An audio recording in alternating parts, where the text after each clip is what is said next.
നമുക്ക് ഈ ചർച്ചയിലേക്ക് തന്നെ വരാം. ശ്രീ ഉല്ലാസ് ബാബു എങ്ങനെ കാണുന്നു ഇന്നത്തെ അറസ്റ്റിനെ, ശബരിമല തന്ത്രിയുടെ? ബഹുമാനായിട്ടുള്ള ശ്രീ ഭാസ്കർ പറഞ്ഞ അങ്ങ് റൊമാൻറ്റിക് കമ്മ്യൂണിസ്റ്റ് ആണ്. നല്ല കാര്യം. റൊമാൻറ്റിക് കമ്മ്യൂണിസം എന്ന് പറയപ്പെടുന്ന നിലനിൽക്കാത്ത ഒരു കമ്മ്യൂണിസമാണ്. കാരണം ആ റൊമാൻസ് വരണ ഫീലിംഗ് ഉള്ള സമയത്ത് മാത്രമല്ലേ ആ കാഴ്ചപ്പാടുണ്ടാവുള്ളൂ. റൊമാൻറ്റിക് ആയിട്ട് ജീവിതകാലം നടക്കാൻ പറ്റില്ലല്ലോ. അപ്പൊ ഇടയ്ക്കിടയ്ക്ക് ഫീലിംഗ് പോകുന്ന സമയത്ത് കമ്മ്യൂണിസ്റ്റ് പൊട്ടയാണെന്ന് അങ്ങ് തീരുമാനിക്കുമെന്ന് എനിക്ക് മനസ്സിലാകുന്നു. ഒരു കാലഘട്ടത്തിൽ ചെങ്കോട്ടയിൽ അങ്ങനെ ഒരു ചെങ്കൂടി ഉയരില്ല എന്ന ബോധ്യം ആ റൊമാൻസ് പോകുന്ന സമയത്തെങ്കിൽ അങ്ങക്ക് ബോധ്യം ഉണ്ടാകണം. ഫീൽ വരുന്ന സമയത്ത് ആയിക്കോട്ടെ, അതൊക്കെ ഒരു മനുഷ്യനല്ലേ, അങ്ങനത്തെ ഫീലുള്ള സമയത്ത് ആയിക്കോട്ടെ. എന്തായാലും 4 അക്ഷരത്തിൽ നിന്ന് 3 അക്ഷരത്തിലേക്കുള്ള അങ്ങയുടെ യാത്രയാണെന്നാണ് എനിക്ക് ഫീൽ ചെയ്യുന്നത്. എന്തായാലും അങ്ങയുടെ എല്ലാ ആശംസകളും.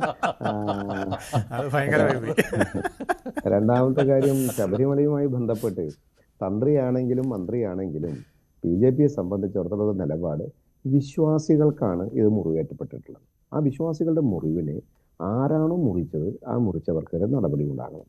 ആ മുറിച്ചത് കൃത്യമായിട്ട് സർക്കാർ അന്വേഷിക്കാതിരുന്ന സമയത്തും സർക്കാരുകൾ അതിൽ വേണ്ട നടപടി എടുക്കാതിരുന്ന സമയത്തുമാണ് എന്തുണ്ടായത്? കോടതി ഇടപെട്ടത്. ഇത് സർക്കാരിന്റെ വിജയമായിട്ട് മെലിഞ്ഞടിക്കേണ്ടതില്ല. ഒന്നും സർക്കാരിന്റെ വിജയമായിരുന്നില്ല.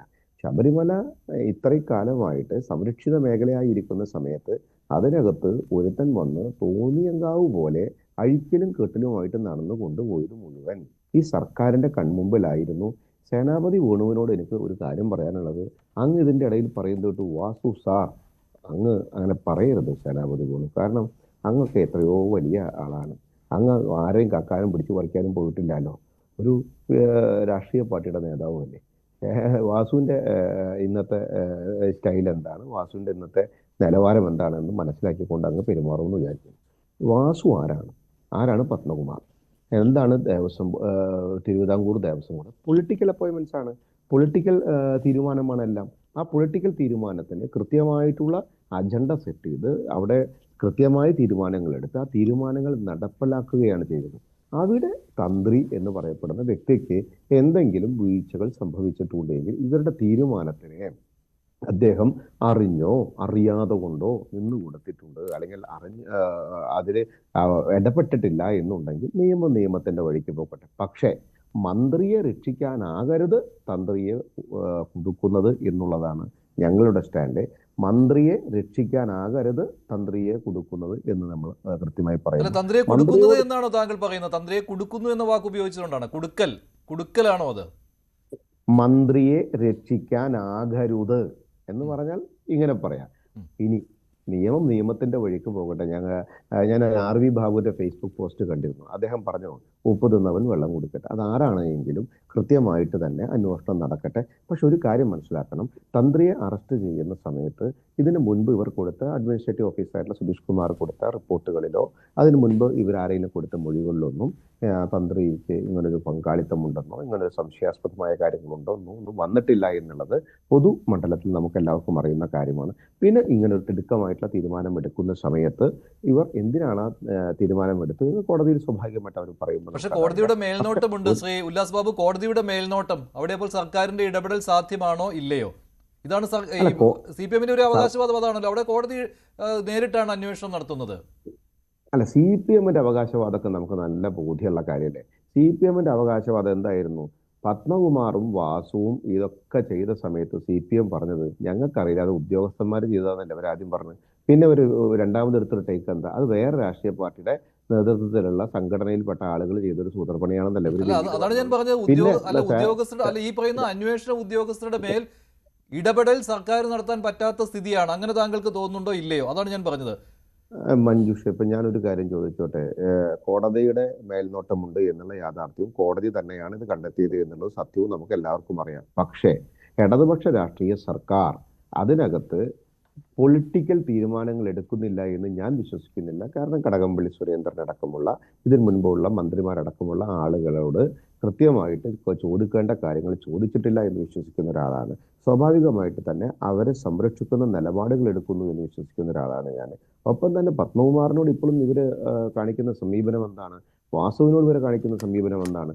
ഇനി പത്മകുമാറിനും വാസുവിനും ഇതിന്റെ പുറകിലുള്ള നിരവധി കാര്യങ്ങൾ അറിയാമായിരുന്നുവെങ്കിൽ, ഞാൻ കൃത്യമായി അടിവരയിട്ട് പറയട്ടെ, പത്മകുമാറിനും വാസുവിനും ഇതിന്റെ പുറകിൽ ഇങ്ങനൊരു കാര്യമുണ്ട് എന്ന് അറിയാമായിരുന്നുവെങ്കിൽ അന്നത്തെ സർക്കാരിനോട് ഇവർ എന്തുകൊണ്ട് അത് അറിയിച്ചില്ല? അവർക്ക് ഉത്തരവാദിത്തം ഉണ്ടായിരുന്നില്ല. ദേവസ്വം മന്ത്രി അറിയിക്കാൻ, ദേവസ്വം മന്ത്രിക്ക് മുഖ്യമന്ത്രി അറിയിക്കാൻ ഉത്തരവാദിത്തം ഉണ്ടായിരുന്നില്ല. മുഖ്യമന്ത്രിക്ക് ക്യാബിനറ്റിനോട് വിഷയം പറഞ്ഞ് അന്വേഷണം നടത്തി കൃത്യമായിട്ടുള്ള നടപടിയെടുക്കാൻ ഉത്തരവാദിത്തം ഉണ്ടായിരുന്നില്ല.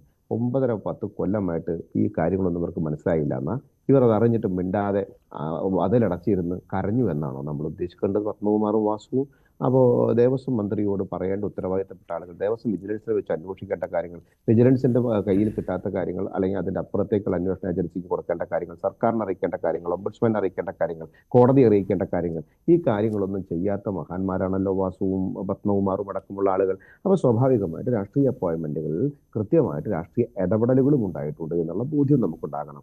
ഒരു കാര്യമേ വിശ്വാസികൾക്ക് അറിയാനുള്ളൂ. എന്താണ്?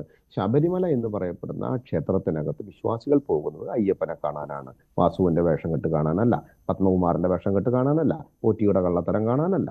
സ്വാഭാവികമായിട്ട് അയ്യപ്പനെ വിശ്വസിച്ച് അയ്യപ്പനിലേക്ക് സമർപ്പിച്ച് ഭഗവാനെ സമർപ്പിച്ച് പോരുന്ന സമയത്ത് ആ സമർപ്പിതമായ കാര്യങ്ങൾ ഇവർ ഇങ്ങനെ സൗകര്യാർത്ഥം ഊരിക്കൊണ്ടു പോകുന്നു. പോറ്റി എന്ന് പറഞ്ഞാൽ പോറ്റിയത് ആരൊക്കെയാണ് എന്നുള്ള ബോധ്യം. പക്ഷേ തന്ത്രിയും പോറ്റിയുമായി അടുത്ത ബന്ധമാണ്. മാത്രമല്ല ബാംഗ്ലൂരിലൊക്കെ ഇദ്ദേഹം പൂജ ചെയ്യാൻ പോകുന്ന സ്ഥലങ്ങൾ അത് പോറ്റിയും അവിടെ ഉണ്ട്. പോറ്റിയുമായിട്ട് ബന്ധപ്പെട്ടാണ് കാര്യങ്ങൾ വരുന്നത്. ഇതൊക്കെ അന്വേഷണ സംഘത്തിന് കിട്ടിയിട്ടുള്ള തെളിവുകളാണ് ശ്രീ ഉല്ലാസ് ബാബു. അപ്പോൾ ഈ പറയുന്ന പത്മകുമാർ, ഈ പറയുന്ന വാസു, സുധീഷ് കുമാർ, ഇവരുടെയൊക്കെ ഗണത്തിലേക്ക് തന്ത്രിയും വരികയാണ്. അല്ല, പത്മകുമാർ ഒരു കാര്യം കൂടിയും അന്വേഷണ സംഘത്തിന് കിട്ടിയിട്ടുണ്ടല്ലോ. പോറ്റിയെ ആദ്യമായിട്ട് ആരാ കയറ്റിയത് അവിടേക്ക്? അന്വേഷണ സംഘം അങ്ങോട്ടും പോകണ്ടേ? പോറ്റിയെ കയറ്റിയതിന്റെ അടിസ്ഥാനത്തിൽ പോറ്റി പോയ സ്ഥലങ്ങളിലേക്ക് പോകണ്ടേ? പോറ്റിയെ പല സ്ഥലങ്ങളിലേക്കും കൊണ്ടുപോയിട്ടുള്ള ആൾക്കാരുണ്ടല്ലോ. ആ പോയ സ്ഥലത്തേക്കും പോകണ്ടേ?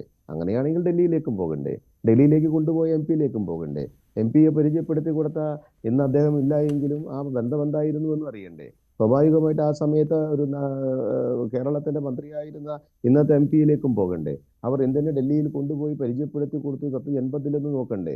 1ഉം 2ഉം തവണ അദ്ദേഹം എന്തിനു പോയി എന്ന് അറിയണ്ടേ? അപ്പൊ ബെല്ലാരിയിലുള്ള എന്താ അതിന്റെ പേര്, ഗോവർദ്ധന ഏതൊരുത്താൻ ആ വർദ്ധനെ അവരുമായിട്ടുള്ള ബന്ധം അന്വേഷിക്കണ്ടേ? സൈറ്റ് എല്ലാം അന്വേഷിക്കണമല്ലോ. അപ്പൊ ആ അന്വേഷണത്തിൽ എന്തുകൊണ്ട് അവർ മന്ദീഭവിച്ച് നോക്കി നിൽക്കുന്നു? ഇപ്പുറത്ത് വേറെ കാര്യങ്ങൾ ചെയ്യുന്നു എന്നുള്ളതൊക്കെ കൃത്യമായിട്ട് ഭാവി കേരളത്തിൽ ചർച്ച വരും. കാരണം കോടതി അത് കൃത്യമായി മേൽനോട്ടം വഹിക്കുന്നുണ്ട്. ഒരു കാര്യമേ ഞങ്ങളെ സംബന്ധിച്ചിടത്തോളം ശബരിമലയ്ക്കകത്ത് ഈ കാണിച്ച നീതികേടിനെ ആരാണോ ഉത്തരവാദിത്തത്തിൽ ആർക്കൊക്കെ പങ്കാളിത്തമുണ്ടോ, ആരൊക്കെ അതിന് തൊട്ടു നിന്നിട്ടുണ്ടോ, ആ തൊട്ടു നിന്നവർക്കൊക്കെ. ശരി, ശ്രീ സേനാപതി വേണു, BJP-യുടെ സ്റ്റാൻഡ് ഇതാണ്. കോൺഗ്രസിന്റെ സ്റ്റാൻഡും ഇതിൽ നിന്ന് വ്യത്യസ്തമല്ലല്ലോ അല്ലേ? തന്ത്രിയാണെങ്കിലും മന്ത്രിയാണെങ്കിലും ഈ സ്വർണ്ണക്കൊള്ളയിൽ ഉൾപ്പെട്ടിട്ടുണ്ടെങ്കിൽ അകത്ത് പോകണം. ഈ ഒരു ഉറച്ച സ്റ്റാൻഡിലേക്ക് കോൺഗ്രസ് വന്നിട്ടുണ്ടല്ലോ അല്ലേ? അല്ല, മന്ത്രി ഇതിൻ്റെ അകത്ത് ഉണ്ടെങ്കിൽ എന്നുള്ളതല്ല, മന്ത്രി ഉണ്ട്. ഈ ദേവസ്വം ബോർഡ് എന്ന് പറയുന്നത് ദേവസ്വം വകുപ്പിന്റെ കീഴിൽ ഈ മന്ത്രിയുടെ കീഴിലുള്ള കാര്യമാണ്. ഇത് എവിടെയെങ്കിലും ഉള്ള ഒരു കുഞ്ഞു ക്ഷേത്രമൊന്നും അല്ലല്ലോ. പ്രതിദിനം ഇപ്പം അവിടുത്തെ ഭക്തരുടെ എണ്ണം എന്ന് പറഞ്ഞാൽ 80,000.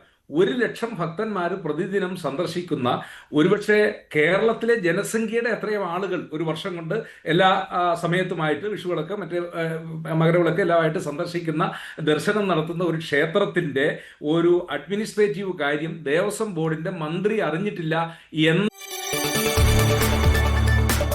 കൂടുതൽ വാർത്തകൾക്ക് News 18 Keralam YouTube channel subscribe ചെയ്യുക.